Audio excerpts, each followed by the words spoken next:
इशारों में इस मिशन में जिन लोगों ने अपनी महत्वपूर्ण भूमिका निभाई है उन सभी साइंटिस्टों, कर्मचारियों, चाहे वो छोटा हो चाहे बड़ा हो, सबको मेरी तरफ से जय हिंद। आज हमारा देश दुनिया में जिस प्रकार से गौरवान्वित हुआ है, इशारों के वैज्ञानिकों द्वारा जो काम किया गया है, जो हमारा देश जो सम्मानित हुआ है, ये मोदी जी का काल नहीं है। ये मोदी जी का काल नहीं है, पंडित जवाहरलाल नेहरू जी की सोच है, जिन्होंने 1969 में इशारों की नींव रखी। वहाँ पर इस तरह के काम शुरू हुए और वैज्ञानिकों ने आज पूरी दुनिया में जो भारत का तिरंगा लहराया है, ये हमारे भारत के वैज्ञानिकों की सफलता है। कांग्रेस पार्टी के पहले प्रधानमंत्री पंडित जवाहरलाल नेहरू जी की सोच है, जिसने आज हमारे देश को दुनिया में गौरवान्वित किया है। मोदी जी का क्या लेना देना है? हम गेहूं की फसल करते हैं, काटने आते मजदूर होते हैं, वो मजदूर। मोदी जी वो ही हैं, यहाँ पे मजदूर हैं। झोला लेकर आए थे, झोला लेके चले जाएंगे। तो देश की अर्थव्यवस्था को चौपट करने वाले नेताजी का नाम आज आप मत लीजिए। कार्यकाल तो मोदी जी का है ना, कार्यकाल मोदी जी का है। आज देश देखिए, दुनिया में आज हमारे भारत की कितने बड़े पैमाने पे आलोचना है। आज आर्थिक तौर पे हम कितने कमजोर हैं, राजनीतिक तौर पर कमजोर हैं, सामाजिक तौर पर कमजोर है। डंका आपके मीडिया हाउस में बज रहा है। धरातल पर देखिए, देश में बेटियों को नंगा करके घुमाया जा रहा है। ये डंका बजना होता है। संसद में जब जवाबदेही की बारी आती है तो कभी फ्लाइंग केस, कभी कुछ कर्मकांड के नाम पर आप मुद्दे से भटकाते हैं। आप क्या है मोदी जी का डंका? किस तरह की बातें आज आप इस शुभ दिन पर कर रहे हैं, जब आज दुनिया में भारत को गौरवान्वित और अपना एक मौका मिला है अपनी प्रतिष्ठा को उजागर करने का। आप आज इस तरह की बातें ना करिए। मोदी जी ने कहा 2024 में फिर आऊंगा और देश की वीर गाथा इसी लाल किले से। मोदी जी को बता देना कि जब यहाँ वोट मिलता है ना, जब वोट मिलता है, जीतते हैं, चुनाव लड़ना पड़ता है, तब मौका मिलता है कि आप प्रधानमंत्री बनेंगे। बिना चुनाव लड़े यहाँ पे कोई नेता नहीं बनता है। इस तरह के भाषण लाल किले से प्रधानमंत्री के द्वारा निंदनीय है। अच्छा सेंगर साहब, आज हमारे देश में अगर सांसद है ना राहुल गांधी जी, तो वो सांसद इसलिए हैं कि उन्होंने वायनाड से चुनाव जीता है। नरेंद्र मोदी जी को जाके बता देना, पहले ये तय करें देश में चुनाव कहाँ से लड़ेंगे, क्योंकि अब की बार चुनाव जीतना भी मुश्किल है। मोदी जी का है, कहीं से अरे वाह, 70 साल में हमारा नहीं हुआ, 9 साल में मोदी जी का हो गया।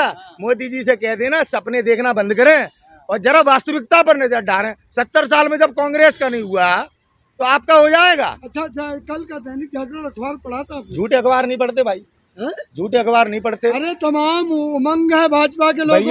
भैया सरकार के जुमलेबाजी अखबारों में छपती है। कोई वास्तविकता की खबर हो, छपती हो तो बताओ। मोदी जी क्या की सर्जिकल स्ट्राइक? कौन सी सर्जिकल स्ट्राइक? कौन सी? क्या सर्जिकल स्ट्राइक वो नहीं देखी आपने? बांग्लादेश देश बनाकर रखा है कांग्रेस पार्टी ने, है देखा है बांग्लादेश? वो थी इंदिरा गांधी जी की सर्जिकल स्ट्राइक। मोदी जी की स्ट्राइक का आपके पास कोई प्रमाण नहीं होगा, कोई प्रमाण नहीं होगा। वैसे न मालूम है कि अन्नू जो देश छोड़ के भागी है ना, वहाँ विदेश में क्या कर रही है? पाकिस्तान में बिरयानी खा रही है। लेकिन जो इनकी सर्जिकल स्ट्राइक हुई, उसमें 2 मरे, 3 मरे, 4 मरे, एक का भी प्रमाण आप मीडिया वालों ने देश को नहीं दिया। अब हमें बेवकूफ बना रहे हो। आपने दिया प्रमाण, अंजू का प्रमाण आ सकता है, टमाटर पाकिस्तान में महंगे हो गए आ सकते हैं, लेकिन जो सर्जिकल स्ट्राइक की उसमें कितने मरे, एक का भी फोटो नहीं लाए आप मीडिया वाले। देश को बेवकूफ बना रहे हो सर्जिकल स्ट्राइक के नाम पे। या पिक्चर नहीं चलेगी देश में, पिक्चर के आधार पे देश नहीं चलता। मामला था वो। कौन सी सुरक्षा? जब सर्जिकल स्ट्राइक कर दी, पूरी दुनिया को बताई जा रही है फोटो और प्रमाण दिखाने में सुरक्षा, और हमारे यहाँ पे जब 40 जवान मार दिए गए, तब किस तरह की बातें, दोगली बातों को ना करो, देश सुन रहा है। आखिर क्यों ऐसे अखबारों में ऐसे चीज को छप रही है? अब सरकार किसकी है? सरकार किसकी है? आप उससे सवाल कीजिए ना। सरकार हम कांग्रेस थोड़ी चला रही है, सरकार तो आपके प्रधानमंत्री, हमारे प्रधानमंत्री इस समय मोदी जी है। जिम्मेदार है, बिल्कुल सरकार जिम्मेदार है।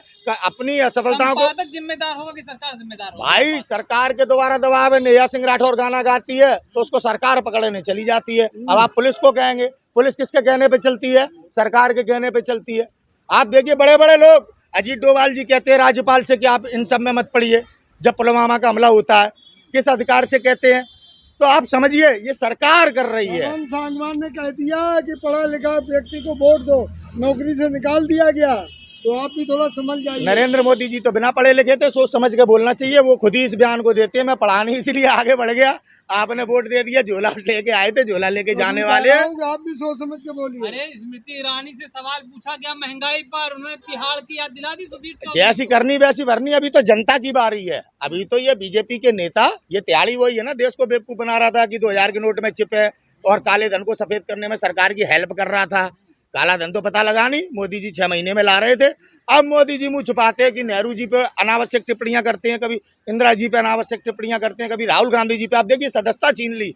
इस तरह से डरे हुए लोग हैं, राहुल गांधी जी से डरते हैं, तभी तो संसद की सदस्यता छीनी गैर संवैधानिक तरीके से। अरे राहुल गांधी से क्यों डरे? राहुल गांधी कभी आंख मारते हैं, कभी फ्लाइंग किस करते हैं। अच्छा जी, नरेंद्र मोदी जी पप्पू करते हैं, उसका क्या पूरी दुनिया के सामने। प्रधानमंत्री जो करेगा वो तो देश करेगा ना। जब प्रधानमंत्री का कल्चर इस तरीके का है तो फिर आप राहुल गांधी जी पे टिप्पणी नहीं कर सकते। आप पहले आप प्रधानमंत्री जी से सवाल पूछिए, प्रधान सेवक कौन है? प्रधान सेवक मंच पे खड़े होकर कहता है कि मेरी गारंटी है सारे भ्रष्टाचारियों को अंदर करूंगा। वो तो भाजपा में चले गए, महाराष्ट्र में राहुल गांधी अजीत पवार के भतीजे। 56 बता रही हैं। अरे किस व्यक्ति औरत की बात कर रहे हैं आप? बात करने योग्य। वो मुंबई गई थी एक्टर बनने, अपनी सहेली के हस्बैंड को भगा के ले आई, शादी कर ली, जिसने ऐसे अपने घर में शरण दी थी। अब इस चरित्र की महिला के का यह सवालों का जवाब दें। हम महिला के विषय में कुछ अनैतिक नहीं बोलना चाहते हैं, आई समझ में। स्मृति ईरानी का चरित्र, स्मृति ईरानी का कल्चर आज पूरा देश जानता है। अभी जब हमारे मणिपुर में बेटियों को नंगा करके घुमाया गया, इसके मुंह से आवाज नहीं निकली। मैं जरा टेढ़ी भाषा का उपयोग करता हूँ, इसलिए मुझसे इनके विषय में सवाल ना करें, मुंह से कुछ गलत निकल जाएगा। अमेठी में पटकने दे दी राहुल गांधी को पिछली बार। कोई नहीं, राहुल गांधी जाने से डरेंगे। राजनीति में होता है। अमेठी में अब की बार स्मृति ईरानी की जमानत जब्त हो जाएगी। आओ मैदान में, कांग्रेस का कोई भी अगर वहां से प्रत्याशी लड़ेगा ना, वो जमानत जब्त करेगा। हवा है स्मृति ईरानी की इस बार फिर आपके कहने से आप ही डिसाइड करोगे। आपके नेताजी मोदी जी कहते 2024 में आऊंगा, पहले चुनाव में ही आ जाओ, पहले चुनाव में ही आ जाओ। आज इतने डरे हुए हैं कि चुनाव से डरने लगे हैं, जो कल तक चुनावबाज थे। कहीं चुनाव हो प्रचार करने मोदी जी, चाहे भैया नगर पालिका का हो, चाहे प्रधानी का हो, चाहे कोई सा चुनाव हो, मोदी जी चुनाव में पहुंचेंगे। अब 24 से घबरा रहे हैं मोदी जी, इससे कहते हैं अहंकार का नाश। कुछ भी कर लो आएंगे मोदी जी। अरे बस वही डायलॉग 24 में पता पड़ेगा, झोला उठा के जाएंगे मोदी जी। विदाई के लिए तैयारी करो, लिख कर रख लो और चिंता मत करो। जो मोदी जी ने गारंटी दी है मंच पे खड़े होके कि भ्रष्टाचारियों को बख्शा नहीं जाएगा, कांग्रेस पार्टी की सरकार बनने पे देश में भ्रष्टाचारी लेंस लगा के ढूंढने से नहीं मिलेगा, चिंता मत करना। राहुल गांधी की सरकार में देश में भ्रष्टाचार नाम की चीज नहीं मिलेगी, चिंता मत करना। अब नहीं चलेगा क्या परिवारवाद नहीं चलेगा। तो भारतीय जनता पार्टी से कहो ना, उनके यहाँ पे परिवारवाद की कमी है। जैसा देखो कहाँ है, तुम्हें झंडा पकड़ा दिया है कि नू में आओ, झंडा लो, चंदन गुप्ता की तरह मर जाओ, फिर तुम्हारी मम्मी को पैसा दे देंगे, तुम मुसलमानों पे मुकदमा लगा देना है, और बस तुम फिर नेता बन जाओगे। जैसे चंदन गुप्ता की मम्मी कासगंज में नेता बन गई है। तो भाई इस कल्चर को अपनाना है या सत्य के साथ खड़ा होना है। तीन बुराई है, परिवारवाद, तुष्टीकरण, भ्रष्टाचार। ये तीनों भाजपा की देन और भाजपा की बात है।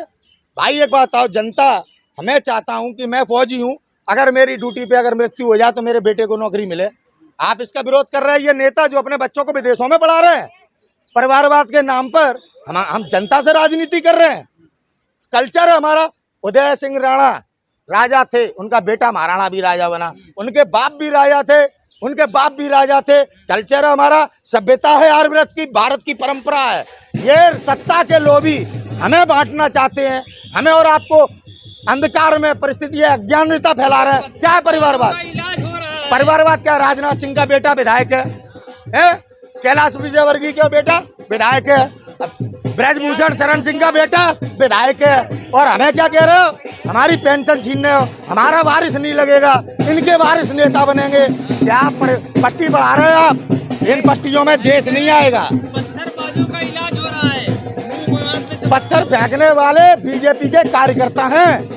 जब पकड़े गए हैं तो सामने भेद खुला है। आरएसएस के लोग पाकिस्तान की मुखबिरी करते पकड़े गए मंत्रालय में, कोई नहीं सवाल उठाता, कोई नहीं सवाल उठाता। समझ में आई? पत्थरबाजी करने वाले बजरंग दल के लोग, पत्थरबाजी करने वाले आरएसएस के लोग, और मुसलमानों के ऊपर जुल्म होता है जब ये पत्थरबाजी करते हैं या ये संगठन जब कोई धार्मिक यात्रा निकालते हैं। कैसे हिंदू हो आप? हम इस देश के सच्चे नागरिक हैं, हम भारतीय हैं, हम हिंदू नहीं हैं, हम राजपूत हैं, हम भारतीय हैं, महाराणा को मानने वाले हैं, भाजपा को नहीं। 75 वालों ने कहा कि नूह मेवात में हिंदुओं ने धोखा दे दिया। नूह में हरियाणा की जनता ने इस देश विरोधी लोगों को सबक सिखाया है और अगर आने वाले समय में अब इनने यात्रा निकाली तो इनको औकात इनकी बता देगा हरियाणा। इस बात को याद रखना। क्या होने वाला 2024 में? 2024 में मोदी जी की विदाई तय है। राहुल गांधी जी देश के प्रधानमंत्री बनेंगे, बनेंगे, बनेंगे, बनेंगे। जिस तरह मोदी जी की लहर 2014 में थी उससे 3 गुना ज्यादा लहर आज हमारे भारत में हमारे राहुल गांधी जी की है। टीवी दिखाने से डरता है, मीडिया दिखाने से डरता है। वास्तविकता ये है, डरे हुए हैं मोदी, डरे हुए हैं शाह। इन्हें सता रहा है डर कि सत्ता चली गई तो हमारा क्या होगा। जिस मोदी जी को लूटा है देश, केदारनाथ से 238 किलो सोना किसने लूटा?